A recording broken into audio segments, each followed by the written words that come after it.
Good morning to everyone. Class कल के video explanation में हम लोगों ने हमारा टॉपिक कंप्लीट किया था पीएच वैल्यू और hydrogen ion concentration means power of hydrogen ion concentration, यानी कि हमने पीएच जो हमारा स्केल होता है, पीएच जो मापक होता है, उसके द्वारा हम कैसे बता सकते हैं कि कोई भी जो पदार्थ है वो एसिड होगा या बेस होगा। अगर पीएच जो है वो 7 से कम होता था तो जो सब्सटेंस होता था वो एसिडिक होता था।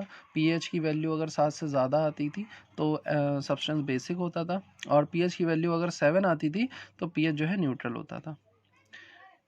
अब आज मैं आपको इस पीएच प्रॉब्लम से रिलेटेड कुछ न्यूमेरिकल्स जो है वो सॉल्व करके दिखा रहा हूँ। आप उन न्यूमेरिकल्स को देखिए, देन इसके बाद कुछ क्वेश्चंस आपको होमवर्क के लिए दिए जा रहे हैं, उन्हें सॉल्व करिए और उसमें अगर कोई प्रॉब्लम आएगी तो आप नेक्स्ट टर्न पे आप उसे पूछ सकते हैं। तो देखिएगा क्वेश्चन क्या है कि यहाँ पर 4 क्वेश्चन दिए हुए हैं, इन्हें आप नोट कर लीजिए।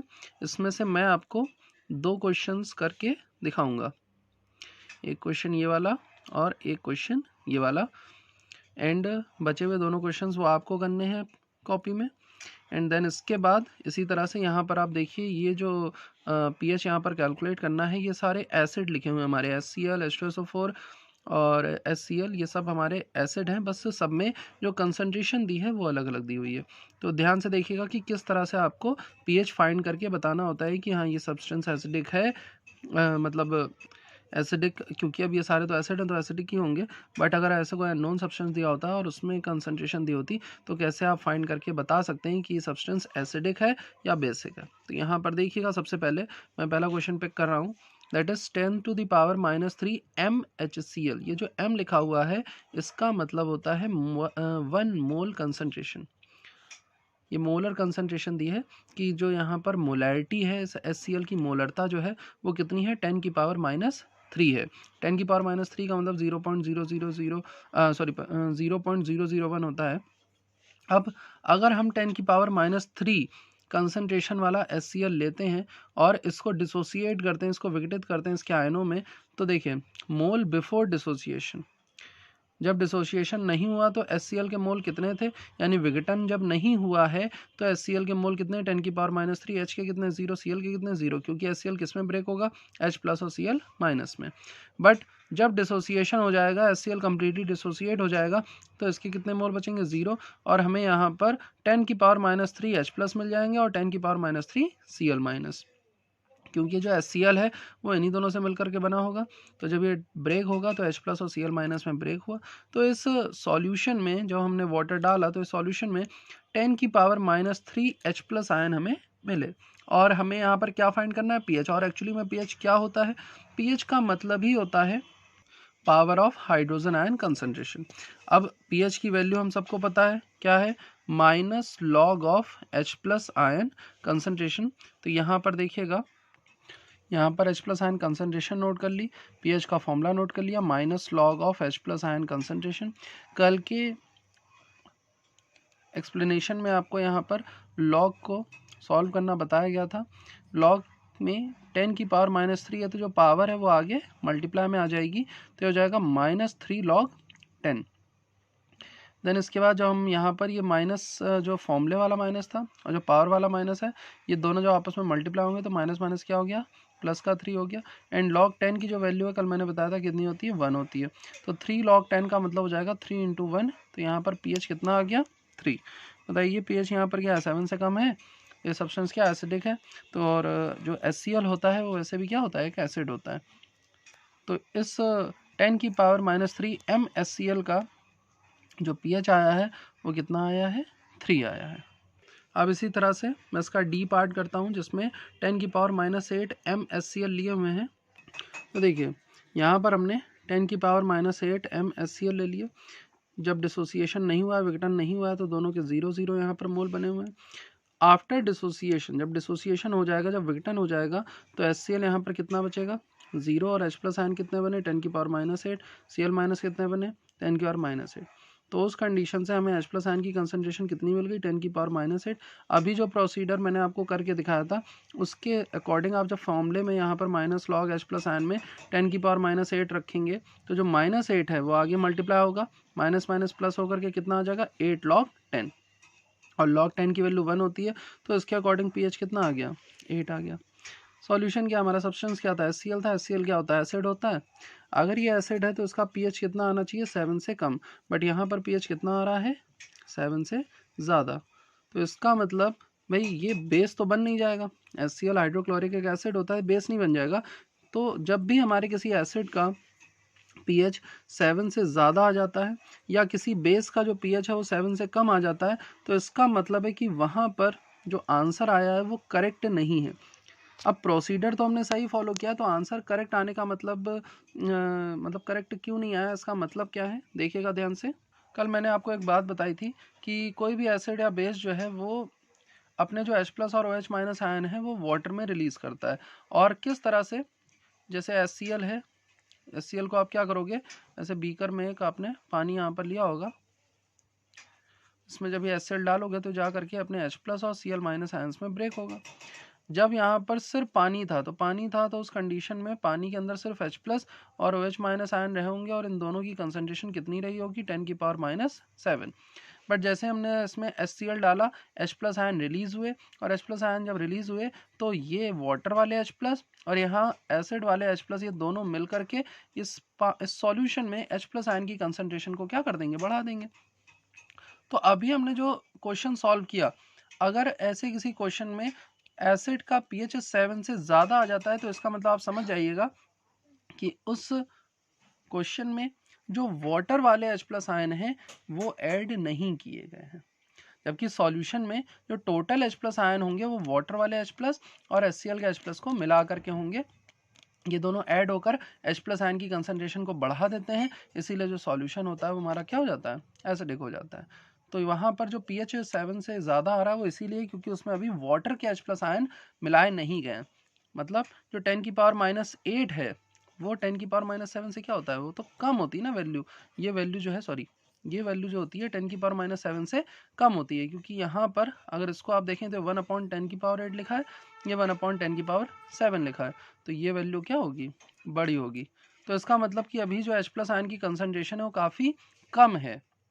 अब इसमें हम क्या करेंगे, देखिए, the answer is incorrect because pH of an acidic solution can not be higher than 7। यह आंसर गलत आया है क्योंकि किसी भी एसिडिक सॉल्यूशन का, किसी अम्लीय विलयन का जो pH है वो 7 से ज़्यादा नहीं हो सकता। इस प्रॉब्लम को सॉल्व करने के लिए हम क्या करेंगे, यहाँ पर हमने HCl को ब्रेक किया तो HCl में H प्लस आयन कंसनट्रेशन कितनी आई, 10⁻⁸ MHCl। बट ये हमारी टोटल H प्लस की कंसंट्रेशन नहीं है, ये सिर्फ हमें HCl के H प्लस आयन दिए हुए हैं। यहाँ पर total H plus in the solution क्या हो जाएगा, H plus obtained from HCl plus H plus obtained from H2O।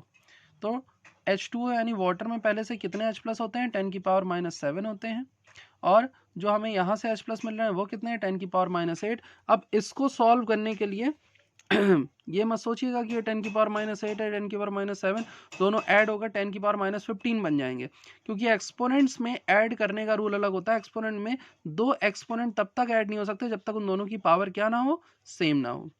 तो यहाँ पर एक स्टेप मैं इंक्रीज करके लिख देता हूँ, 10⁻⁸ को मैं लिख दूंगा 10⁻⁷ इंटू 10⁻⁻1 प्लस 10⁻⁷। ये जो 10⁻⁷ है ये मैंने एज इट इज लिखा हुआ है, बस मैंने 10⁻⁸ को क्या बना दिया, 10⁻⁷ इंटू 10⁻⁻1। कुछ बच्चों को ये स्टेप समझ में आ गया होगा जिन्होंने एक्सपोनेंट पढ़ा है मैथ्स में, कि जब बेस सेम होता है तो पावर क्या हो जाती है, ऐड। तो 10 इंटू 10, यहाँ पर बेस क्या है, सेम है, मल्टीप्लाई हो रहा है, तो पावर ऐड होगी, तो -7 और -1 कितना आएगा, -8 होता है। तो बस मैंने -8 को इधर ब्रेक करके लिख लिया है। अब क्या होगा, यहाँ पर मुझे 10⁻⁷ क्या मिल गया, कॉमन मिल गया। तो 10⁻⁷ जब मैं कॉमन ले लूंगा तो यहाँ अंदर क्या बचेगा, 10⁻⁻1, और 10⁻⁻1 जो होता है ये 0.1 के इक्वल होता है। यहाँ कितना बचेगा, सिर्फ 1 बचेगा, तो 0.1 प्लस 1 कितना हो जाएगा, 1.1। तो टोटल H प्लस आयन की कंसंट्रेशन कितनी आ गई, 1.1 इंटू 10⁻⁷। ये हमारी टोटल H प्लस आयन की कंसंट्रेशन आ जाएगी। लेकिन ये स्टेप आपको तभी करना है जब आपके किसी एसिड का pH जो है वो 7 से ज़्यादा आ जाए।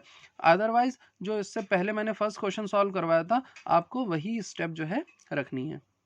उसमें आपको H2O के H प्लस आयन जोड़ने की ज़रूरत नहीं है, क्योंकि वहाँ पर वो ऑलरेडी ऐड करके दिए हुए हैं। ऐसा तब होता है जब जो pH होता है वो 7 से ज़्यादा आ जाता है, तब हमें ये चीज़ करनी पड़ती है। तो अभी तो हमारे सिर्फ H प्लस आयन आए हैं। अब मैं इसको pH वाले फॉर्मूले में रख करके आपको pH निकाल के दिखाता हूँ। तो ये हमारा फॉर्मूला है pH is equal to minus log H plus, यहाँ पर minus log of H plus ion की कंसनट्रेशन कितनी आई 1.1 इंटू 10 की पावर -7।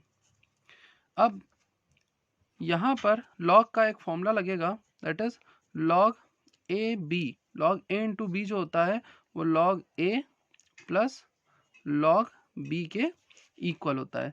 ध्यान रखिएगा, ये फॉर्मूला होता है लॉग ए इंटू बी जो है log A plus log B के इक्वल होता है। तो यहाँ पर वही मैं अप्लाई करने वाला हूँ।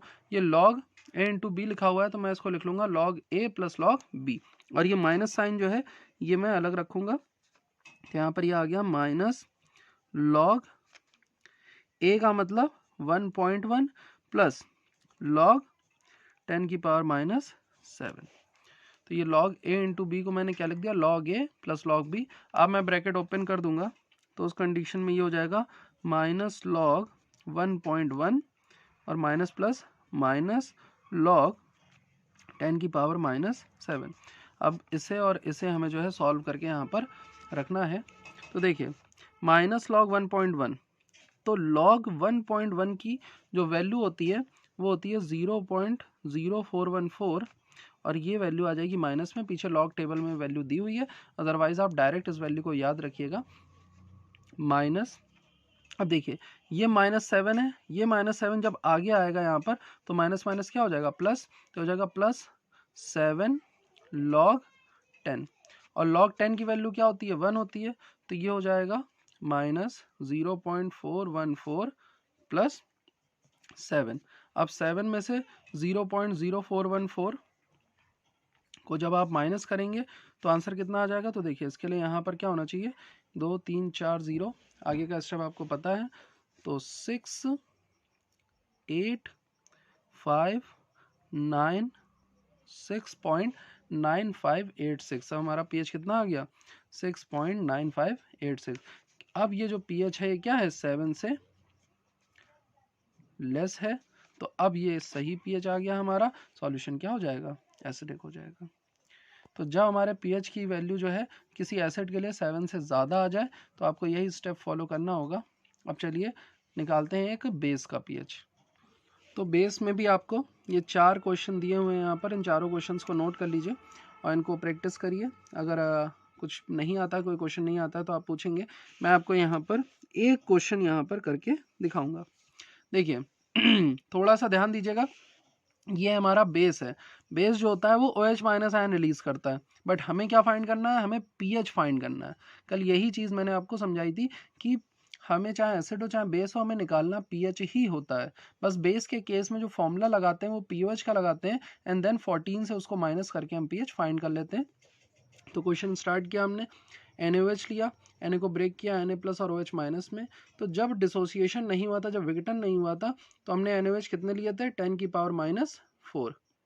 इसके बाद Na कितना बनना था 0, OH कितना बना था 0। बट जब डिसोसिएशन हो गया, जब विघटन हो गया, तो NaOH कितने रहे 0 रहे।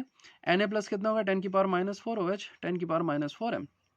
तो यहाँ पर OH माइनस जो हाइड्रोक्साइड आयन है उनकी कंसंट्रेशन कितनी आ गई 10 की पावर -4 m। उस कंडीशन में हम यहाँ पर pH नहीं फाइंड करेंगे, हम क्या फाइंड करेंगे POH, और POH का फॉर्मूला क्या होता है minus logarithmic of OH minus concentration. तो ठीक है भाई, यहाँ पर हमने इसकी वैल्यू सॉल्व कर ली, तो ये कितनी आ गई -4 log 10। तो देखिए यहाँ पर जब आप pOH का फॉर्मूला लगाएंगे, इन्होंने दूसरी तरीके से सॉल्व किया है क्वेश्चन को। इन्होंने क्या किया हुआ है OH माइनस की कंसंट्रेशन दी थी, तो दोनों तरफ इन्होंने लॉग ले लिया है। तो इधर हो जाएगा log OH माइनस और इधर हो जाएगा log 10 की पावर -4, और ये -4 जब आगे आ जाएगा तो ये बन जाएगा -4 log 10, और फिर इसके बाद इन्होंने क्या किया, -4 जो है वो इस साइड यहाँ पर -4 में से माइनस साइन को इधर भेज दिया, तो आ गया minus log OH minus is equal to 4, क्योंकि log 10 की वैल्यू क्या हो जाती है, 1 हो जाती है। तो जो -4 था दोनों तरफ माइनस साइन का मल्टीप्लाई किया तो ये हो गया minus log OH minus is equal to 4, और माइनस लॉग OH माइनस जो होता है ये POH का फॉर्मूला होता है, तो POH 4 आ गया। एक सॉल्यूशन आप इस तरह से कर सकते हो, बट मैं कहूँगा आप क्या करो, आप सीधे यहाँ पर फॉर्मूला रखो, POH is equal to minus log OH minus concentration is equal to minus log OH minus ion की कंसंट्रेशन आपने कितनी निकाली, 10 की पावर -4। अब यहाँ पर जब ये -4 आगे आएगा, इससे मल्टीप्लाई होगा तो हो जाएगा 4 log 10। उस कंडीशन में जो आपका POH आ जाएगा, log 10 की वैल्यू 1 होती है, तो PH इज इक्वल टू कितना हो गया, 4। तो ये जो POH की वैल्यू है ये 4 आई है। अब pH निकालने के लिए हम क्या करेंगे, हमें पता है pH plus POH is equal to 14 होता है, तो pH निकालने के लिए POH को 14 से क्या कर देंगे, उधर ले जाकर माइनस कर देंगे। तो फॉर्मूला क्या बनेगा, pH is equal to 14 minus POH, और POH कितना आया है 4, तो pH इज इक्वल टू कितना हो जाएगा, 14 माइनस 4 दैट इज 10। क्या ये pH 7 से ग्रेटर है, yes it is greater than 7, so our solution will be basic. और जो NaOH होता है वो क्या होता है, बेसिक सॉल्यूशन होता है। अब इसमें भी एक क्वेश्चन देखिए, यहाँ पर 10 की पावर -8 एंड NaOH का दिया हुआ है, तो इस क्वेश्चन में जब आप POH फाइंड करोगे तो जो POH है वो आ जाएगा यहाँ पर 8।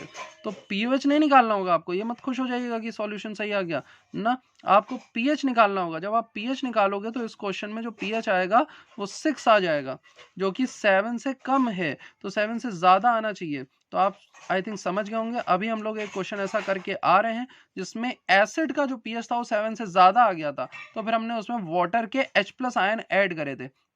बट इस क्वेश्चन में क्योंकि हमारे बेस का pH 7 से कम आ गया है, तो उस कंडीशन में हम क्या करेंगे, उस कंडीशन में हम अब वाटर के OH माइनस आयन यहाँ पर ऐड करेंगे और फिर टोटल OH माइनस आयन की कंसंट्रेशन फाइंड करेंगे, और उन OH माइनस आयन से जो OH माइनस आयन की जो कुल सांद्रता आएगी उससे पहले सही POH निकालेंगे और फिर उसको 14 से माइनस करके सही pH निकालेंगे। तो ये क्वेश्चन आप खुद से अटेम्प्ट करेंगे, नहीं आएगा तो पूछेंगे। इसके बाद आपका जो नेक्स्ट टॉपिक है वो है salt and their type. 3 topic अब आपके बचे हैं, एक सॉल्ट बचा है, एक बफर सॉल्यूशन बचा है और एक सॉल्युबिलिटी प्रोडक्ट। तो पहले मैं आपको सॉल्ट पढ़ा देता हूँ, इसके बाद पढ़ेंगे हम बफर सॉल्यूशन। तो सॉल्ट क्या होता है तो हम सबको पता है, the substance of N acid and base, मतलब कि जब एक एसिड और एक बेस के बीच में रिएक्शन होती है, यानी कि जब एक अम्ल और एक क्षार के बीच में अभिक्रिया होती है, तो उनकी अभिक्रिया से जो पदार्थ हमें प्राप्त होता है, जो सब्सटेंस हमें मिलता है, उसको हम सॉल्ट यानी लवण कहते हैं। और इनके बीच होने वाली अभिक्रिया को उदासीनी अभिक्रिया या उदासीनीकरण अभिक्रिया या न्यूट्रलाइजेशन रिएक्शन कहा जाता है।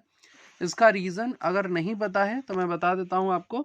देखिए एसिड क्या होते हैं, HCl है, जैसे फॉर सपोज एक एसिड है, ये क्या करता है, ये देता है H+ और Cl-। NaOH अगर एक बेस है तो ये ब्रेक होता है Na+ और OH- में। माने एसिड वो सब्सटेंस होते हैं जिनमें H+ आयन प्रेजेंट होते हैं, NaOH वो सब्सटेंस होते हैं जिनमें OH- आयन प्रेजेंट होते हैं।